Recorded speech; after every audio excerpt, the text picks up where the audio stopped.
376 की FIR अगर आपने करी है तो ध्यान रखें इन बातों को, ताकि आपका केस कमज़ोर ना पड़ने पाए।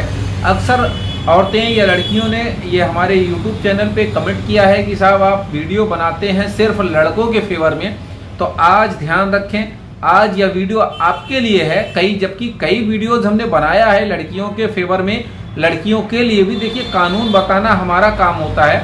अब उसमें आप पक्ष या विपक्ष में ये ना सोचें कि भाई हम लड़कों के सपोर्ट में हैं या लड़कियों के सपोर्ट में, ऐसा नहीं है। हमारा काम है सिर्फ आपको कानून की जानकारी देना।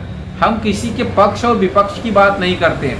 हाँ, कोई टिप्पणी अगर माननीय हाई कोर्ट की या माननीय सुप्रीम कोर्ट की होती है तो मैं उस पर कहता हूँ ये वो टिप्पणी को मेरी टिप्पणी ना समझी जाए, ये भी ध्यान रखें। तो चलिए शुरू करते हैं। ध्यान रखें कि जब भी कभी कोई भी औरत या कोई भी लड़की, कोई भी स्त्री अगर 376 का केस करती है तो जो बात आप FIR में दर्ज कराई हैं वही बात आप 161 में लिखें, वही बात आप 164 में भी कहें। ये पहली बात हो गई। दूसरी बात ये, और ये सबसे इम्पोर्टेंट बात जो मैं बताने जा रहा हूँ, अक्सर लोग ये कहते हैं कि साहब उसने शादी की बात करी थी और उसने बाद में कहा कि भाई हम मिलके हमसे कहा कंप्रोमाइज़ कर लो, शादी करेंगे हम तुमसे, जेल से छूटने के बाद अपना बयान मेरे फेवर में दे दो। इस तरीके की बात अक्सर लोगों के मुंह से सुनने को मिलती है।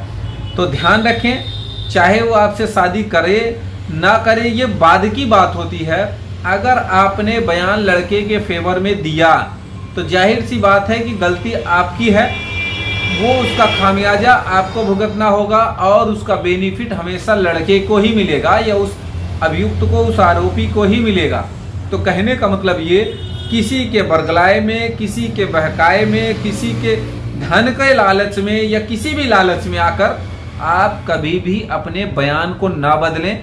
164 के बयान में आप वही बात रखें जो आपने FIR में कही है। तो ये आपको दूसरी बात इंपॉर्टेंट हमने बताई। तीसरी बात ये, अक्सर औरतें हों या लड़कियां हों मेडिकल से मना कर देती हैं। तो ध्यान रखें, आप कभी भी जब 376 की धारा में आपने FIR कराई, 376 का आरोप लगाया किसी पे, और अगर आपका आरोप वो सही है या आपने भाई आपके साथ ऐसा कृत्य कुकर्म किया गया उस अभियुक्त द्वारा, उस आरोपी द्वारा, तो सीधी सी बात है उसे जेल भेजना। अब वो जेल चला भी गया तो आपकी ये मानसिकता होनी चाहिए कि भाई वो कैसे छूटने ना पाए किसी भी तरीके से। कहने का मतलब ये, अब जरूरी चीज़ हो गया आपका मेडिकल। पता चला कि आपने डॉक्टर से या पुलिस वाले से, जब मेडिकल पुलिस ने कहा कि भाई चलो मेडिकल करा जाए, तो आपने मेडिकल के लिए मना कर दिया। तो भूल से भी कभी भी ये गलती आप ना करें कि आप मेडिकल जो है करने से मना कर दें, मेडिकल कराने से। कहने का मतलब ये, तीसरी ये ज़बरदस्त गलती लोग करते हैं कि मेडिकल से मना कर देते हैं कि भाई मेडिकल मुझे नहीं कराना है। अब चौथी बात मैं आपको बताऊं, ध्यान रखें, मेडिकल भी कराएं और DNA टेस्ट की मांग भी करें। कहने का मतलब ये, आप DNA टेस्ट भी कराएं। चलिए, पांचवी बात आपको हम बता दें कि ध्यान रखें कि अगर घटना बहुत पहले की है, FIR आज के समय में कर रही हैं आप, तो ये सबसे इम्पोर्टेंट बात है कि घटना जबकि भी है, ये कारण आप जरूर बताएं कि आपने FIR डिले से क्यों कराई। जब आप FIR कराने जाएं तो उसमें ये बात जरूर बता दें कि इस कारण से हमसे ये देरी से हुआ या हम देरी से FIR इस वजह से कर रहे हैं, यानी कि डिले का कारण जरूर बताएं। छठवीं बहुत ही इंपॉर्टेंट बात मैं बताने जा रहा हूं, जब भी आप FIR दर्ज कराएं 376 की, तो आप घटना की तिथि और समय का जरूर जिक्र करें।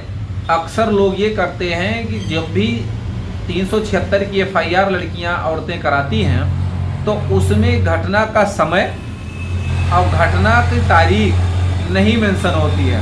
अगर ऐसा आप नहीं करती हैं तो कहीं ना कहीं उस FIR को आप ये समझें कि बहुत ही वीक FIR मानी जाती है। क्योंकि अगर आपके साथ किसी तरह की आपराधिक घटना हुई, आपराधिक कृत्य हुआ और आपको मालूम नहीं है कि कब हुआ, किस समय हुआ, क्या समय था, क्या दिन तारीख थी, ये तो सरासर गलत है। लोग समझेंगे या क्या कोर्ट भी समझे कि भाई ये झूठी FIR है।